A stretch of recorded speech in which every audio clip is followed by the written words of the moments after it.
તાજેતરમાં જૂનાગઢ શહેરમાં એ division police સ્ટેશનમાં પીઆઈ પરમાર સાહેબને આજે એક જૂનાગઢના જાગૃત નાગરિક પાસેથી એવી ચોક્કસ હકીકત મળી હતી કે જૂનાગઢ શહેરના કડિયાવાડ વિસ્તારમાં દેહવ્યાપારનો ગેરકાયદેસર રીતે ગોરખધંધો ધમધમે છે। તે માહિતી મળતા જ એ ડિવિઝન પોલીસ સ્ટેશનના પોલીસ ઇન્સ્પેક્ટર પરમાર સાહેબ તેમજ એ ડિવિઝન પોલીસ સ્ટેશનના પોલીસ સ્ટાફ કડિયાવાડ વિસ્તારમાં ગેરકાયદેસર જે મકાનમાં કૂટણખાનું ચાલતું હતું ત્યાં ઘટના સ્થળે પહોંચી મકાન ઉપર પોલીસે ત્રાટકીને છાપો મારીને આ ગેરકાયદેસર રીતે ધમધમતા કૂટણખાનાને ઝડપી પાડ્યું હતું અને આ કૂટણખાનાના સંચાલક મહિલા સહિત 5ને ઝડપી પાડ્યા હતા। પોલીસની આ કડક કાર્યવાહીથી જૂનાગઢમાં ભારે ફફડાટ ફેલાઈ જવા પામ્યો હતો। જૂનાગઢમાં આવા કોઈ ગેરકાનૂની રીતે કૂટણખાનો ગોરખ ધંધા ચાલતા હશે તો પણ તેમની સામે પણ પોલીસ કડક કાર્યવાહી કરશે તેમ જાણવા મળેલ છે। જૂનાગઢની જનતામાંથી ચર્ચાઈ રહ્યું છે કે જૂનાગઢમાં આવા દેહ વ્યાપારના ગોરખધંધા કરનાર સંચાલકોની સામે સતત પોલીસે લાલ આંખ કરી કાયદાનું ભાન કરાવે।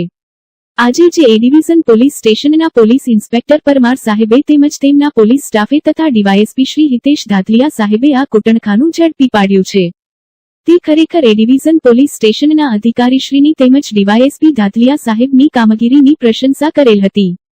અને આવી કામગીરી પોલીસ તંત્ર કરતા રહે તેવી અને આવા કૂટણખાના ચાલતા હોય તો તેમની સામે પણ જૂનાગઢ પોલીસે સતત લાલ આંખ કરીને દેહવ્યાપારનો આવો કાળો ગોરખ ધંધો ચાલતો હોય તે બંધ કરાવે તે પણ લોકો ઈચ્છી રહ્યા છે કારણ કે આ પણ એક શરમજનક ઘટના ગણાય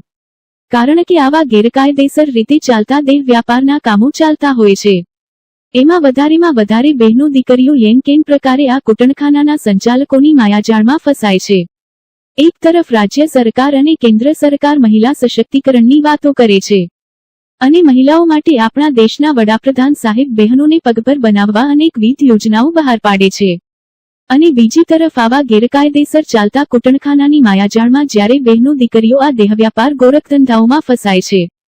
ત્યારે બહેનો દીકરીઓની સમાજમાં બેઇજ્જતી થાય અને સમાજમાં બદનામી થાય જેથી હવે બાબતે રાજ્ય સરકારે લાલ આંખ કરીને આ કૂટણખાના ચાલતા હોય તે કૂટણખાનાઓ ઉપર તંત્ર દોષ બોલાવીને કૂટણખાના ચલાવતા સંચાલકોને કાયદાઓનું બરાબરનો પાઠ ભણાવી કાયદાનું ભાન કરાવી આવા ગેરકાયદેસર રીતે ધમધમતા કૂટણખાનાઓ સદંતરપણે બંધ કરાવવા જોઈએ તેવી લોકોમાંથી બોલ્ડ માગણી ઉઠવા પામી છે। લોકો કહે છે કે આપણી સરકારે એક અભિયાન ચલાવવું જોઈએ કે કૂટણખાના મુક્ત ગુજરાત અને કૂટણખાના મુક્ત ભારત બનાવવાનું મિશન હાથ ધરવું જોઈએ તેવું જૂનાગઢના નાગરિકોમાં ચર્ચાઈ રહ્યું છે।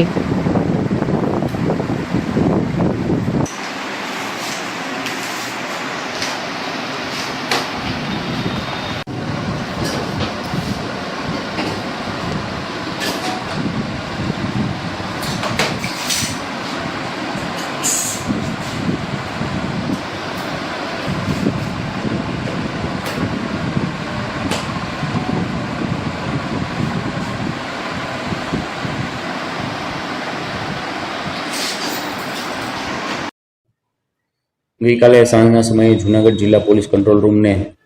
કડિયાવાડ વિસ્તારમાં ગેરકાયદેસર રીતે દેહ વ્યાપાર ચાલે છે તે પ્રકારની કોલ આવેલો જેના આધારે અમે એ ડિવિઝન પીઆઈ શ્રી તથા મહિલા પીએસઆઈને સાથે રાખી પંચો સાથે આ વિસ્તારમાં ગયેલા અને જ્યાં એક ડમી ગ્રાહક પ્લાન્ટ કરી તેમને 500 રૂપિયાની નોટ આપી અને જે જગ્યાની બાતમી હોય ત્યાં મોકલેલા તો ત્યાં અનિતાબેન રાજાણી મહિલા સંચાલક બહારના રાજ્યની 3 યુવતીઓને રાખી અને ગેરકાયદેસર રીતે દેહ વ્યાપાર કરતા હોવાની હકીકત સામે આવેલી। આ રેડ દરમિયાન એક જે આરોપી પણ શકીલ ઇબ્રાહિમ વાંજા કરીને મળી આવેલો। આ બાબતે છે હાલ એ ડિવિઝન પોલીસ સ્ટેશનમાં પોસ્ટ સ્ટેશનમાં ગુનો દાખલ થયેલો છે અને આગળ છે તેની કાર્યવાહી શરૂ છે।